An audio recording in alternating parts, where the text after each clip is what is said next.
आपके अपने YouTube channel Mithilesh 24 पर। साथियों, जैसा कि आप लोग को पता है कि अभी हम लोग CG सेट 2023 में जो पेपर 1 है उसके अंतर्गत जो यूनिट 1 का टीचिंग एप्टीट्यूड है उसमें शिक्षण सहायता प्रणाली यानी कि टीचिंग सपोर्ट सिस्टम पर डिस्कस कर रहे हैं। अगर आप लोग हमारे चैनल पर नए हैं तो हमारे चैनल को सब्सक्राइब कर लीजिए और बेल आइकन को दबा दीजिए। तो दोस्तों चलिए आज का हमारा जो टॉपिक है उसको शुरू करते हैं। तो साथियों, जैसा कि आप सभी लोग देख पा रहे हैं कि शिक्षण सहायता प्रणाली जो है वो क्या चीज़ है, इसके बारे में यहाँ पर बताया गया है। तो अगर आप लोग शिक्षण सहायता प्रणाली के बारे में जानना चाहते हैं तो ये एक ऐसा प्रणाली है जो शिक्षण में सहायता करता है। शिक्षण में जो एफर्ट दिया जाता है उसको प्रभावकारी ढंग से प्रस्तुत करने के लिए जिस सिस्टम का उपयोग किया जाता है उसको ही शिक्षण सहायता प्रणाली या टीचिंग सपोर्ट सिस्टम कहते हैं। अब आगे देखते हैं इसके प्रकार के बारे में। जो टीचिंग सपोर्ट सिस्टम है उसको 3 भाग में बांटा गया है, जैसा कि आप सभी लोग देख पा रहे हैं। पहला भाग है ट्रेडिशनल, दूसरा है मॉडर्न और तीसरा है ICT बेस्ड। तो जैसा ट्रेडिशनल आप सभी लोग जानते हो, ट्रेडिशनल का मतलब होता है पारंपरिक या प्राचीन तरीका, दूसरा है मॉडर्न यानी कि नया, और तीसरा ICT यानी कि information and communication technology based, जो अभी अत्याधुनिक जो मशीन यूज़ किए जाते हैं वे सभी इसमें आ जाएंगे। तो चलिए बारी बारी से समझते हैं ट्रेडिशनल, मॉडर्न और ICT बेस्ड हमारा जो सब टीचिंग सपोर्ट सिस्टम है उसके बारे में। चलिए देखते हैं। सबसे पहले हम लोग शुरू करेंगे ट्रेडिशनल वाला का। तो ट्रेडिशनल जो है, आप सभी लोग यहाँ पर मैं थोड़ा जूम कर देता हूँ, आपको दिखेगा। ट्रेडिशनल में क्या है, ये ऐसा पुराना तरीका है जिसमें टीचर को सेंटर मान लिया जाता था, जो शिक्षार्थी केंद्र ना होकर के शिक्षक केंद्र होता था। यहाँ पे मुख्य फोकस शिक्षक पर ही होता था। शिक्षक जो होता था वो बच्चों को, कक्षा को नियंत्रित करता था, ब्लैक बोर्ड को उपयोग करता था और एक वही एक्टिव नज़र आता था। इसको chalk and talk support system भी कहा गया है, जैसे कि आप लोग देख पा रहे हो।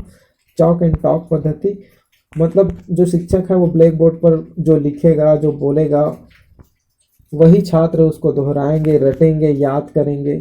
तो ये जो मेथड है, जो पुराना मेथड है, ये ट्रेडिशनल मेथड था जिसमें शिक्षक जो होता था वो ज़्यादा एक्टिव होता था बच्चों की तुलना में। अब इसमें जो है आपको दोष और गुण दोनों प्रकार के आपको दिखाई देंगे। तो चलिए डिस्कस करते हैं इसमें कौन कौन से इसके दोष हैं और गुण हैं। तो इसके गुणों के बारे में सबसे पहले आप लोग देख लेते हैं क्या क्या दिया है। सबसे पहला चीज़ आप लोग देख रहे हो, ये ईजी है, आसान है। दूसरा यहाँ पे है कि ये तकनीकी गड़बड़ियों की इसमें कोई संभावना नहीं है या कम है। और इसमें है कि इसमें कंप्यूटर बेस्ड जो शिक्षण सहायता है उसको सीखने की आवश्यकता नहीं है, क्योंकि इसमें उसका उपयोग ही नहीं है, तो सीखकर क्या करेंगे। अब आगे देखते हैं। आगे इसमें दिया गया है दोष। इसमें कौन कौन से दोष हैं प्राचीन मेथड या ट्रेडिशनल मेथड में। देखिए यहाँ पर आपको बताया गया है कि इसमें सहयोग की कमी है। अब बच्चा इसमें एक्टिव ही नहीं है, बच्चा एक दूसरे की सहायता नहीं करता, बच्चा केवल शिक्षक की ओर ध्यान देता है, शिक्षक कहता है उसको सुनता है। एक तरह से बच्चा निष्क्रिय है। और इसमें कहा गया है शिक्षार्थियों की जो भागीदारी है वो अल्प है, न्यून है या एकदम कम है, ऐसा आपको कहा गया है इसमें। अब इसका जो निष्कर्ष निकलता है, इसका जो निष्कर्ष है वो ये है कि इस पर जो अवधारणाओं पर जो है वो कम जोर दिया जाता है। इसमें जो कमज़ोर शिक्षार्थी, जो कमज़ोर छात्र हैं वो प्रेरित महसूस नहीं करते, और साथ ही इसके मूल्यांकन जो प्रणाली है वो बहुत ही दोषपूर्ण हो सकता है, ऐसा यहाँ पर लिखा हुआ है। चलिए अब आगे बढ़ते हैं हमारे अगले टॉपिक पर। हमारा अगला जो टॉपिक है वो है मॉडर्न। मॉडर्न जो मेथड है टीचिंग सपोर्ट सिस्टम का, उसके बारे में। तो यहाँ पर जो है आप लोग देख पा रहे हो मॉडर्न वाला। तो मॉडर्न जो तरीका है या मॉडर्न जो टेक्निक है, जो प्राचीन तरीका था, ट्रेडिशनल मेथड था, उसमें बहुत सारे बदलाव हो गए और वो जो है वो मॉडर्न या आधुनिक शिक्षण सहायक प्रणाली के रूप में जाना गया। अब इसके जो गुण हैं उसके बारे में चर्चा करते हैं। गुण और दोष क्या क्या चीज़ है। इसका सबसे अच्छा गुण ये है कि ये शिक्षार्थी केंद्र यानी कि चाइल्ड सेंटर्ड है, छात्र केंद्रित है। उसके बाद दूसरा इसमें कहा गया है छात्र अनुकूलन शिक्षण विद्यार्थियों की सक्रिय भाग, एक्टिव है, जो छात्र है वो इस विधि में एक्टिव है। और उसके बाद इसका तीसरा जो है, यहाँ पर ज्ञान को ग्रहण करने के बजाय, ज्ञान को वितरित करने के बजाय बच्चा जो है ज्ञान का निर्माण खुद ही करता है, ज्ञान का सृजन करता है। यहाँ पर बताया गया है कि ये लचीलापन है, इसमें मौलिकता है, विश्वसनीयता है। इस तरह से जो मॉडर्न तरीका है वो प्राचीन तरीका से बेहतर है। अब इसमें दोष भी हैं, तो वो दोष कौन कौन से दोष हैं इसके बारे में चर्चा करते हैं। तो इसमें आप लोग जैसा देख पा रहे हो कि इसमें धन, समय और प्रयास का भारी निवेश की आवश्यकता होती है, इसमें एफर्ट ज़्यादा आपको लगाना पड़ता है। दूसरा यहाँ पर है, यह अधिक गतिशील है और इसके लिए शिक्षकों को नए कौशल और पुराने कौशल को पूरा करने की आवश्यकता होती है। मतलब कहने का ये है तात्पर्य कि यहाँ पर अप टू डेट होना पड़ता है शिक्षक को, जो भी नए नए स्किल्स समय के साथ जो ज़रूरी होते हैं उनको सीखने के लिए।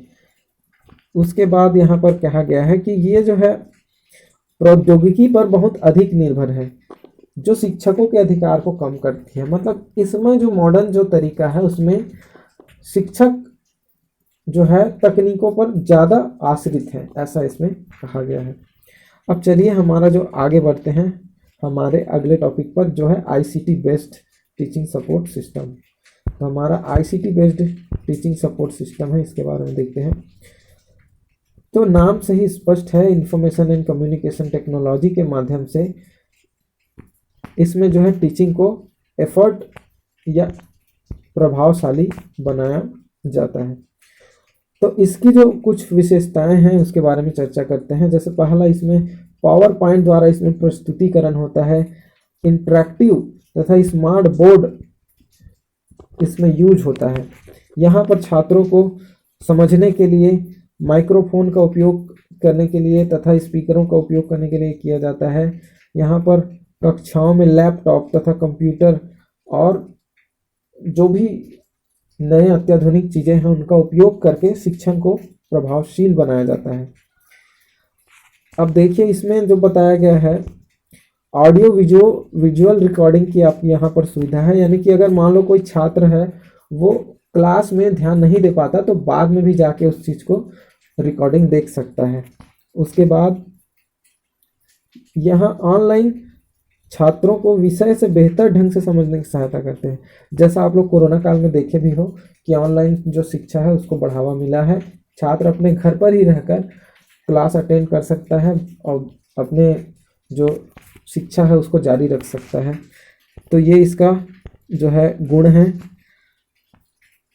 और इसके साथ ही इसमें दोष जो है उसको बताया गया है, इसमें कौन कौन से दोष हैं। तो चलिए देखते हैं इसके दोष कौन कौन से हैं। तो इसमें सबसे पहला जो दोष दिखाई दे रहा है वो है, इस पर जो है शिक्षार्थी के स्वास्थ्य के प्रतिकूल प्रभाव पड़ता है। यानी कि बार बार आप कंप्यूटर लैपटॉप के आंखें गड़ा के रखे रहोगे, बार बार यूज करोगे तो इससे आपका जो स्वास्थ्य है वो नुकसान हो सकता है आपके स्वास्थ्य को। और इसके साथ साथ आंखों पर दबाव पड़ना, पीठ पर दबाव पड़ना, ये सारी चीज़ें यहाँ पर बताया गया है। यहाँ पर बताया गया है कि शिक्षकों के साथ आमने सामने जो बातचीत होती थी पहले छात्रों और शिक्षकों के बीच, वो कम हो गई है इस मेथड से। तो इस तरह से हम लोगों ने तीनों जो सिस्टम है टीचिंग सपोर्ट सिस्टम, इसके बारे में जाना। यदि आप लोग और भी वीडियोस पाना चाहते हैं तो हमारे चैनल को सब्सक्राइब करिए, हमारे वीडियो को लाइक करिए। धन्यवाद।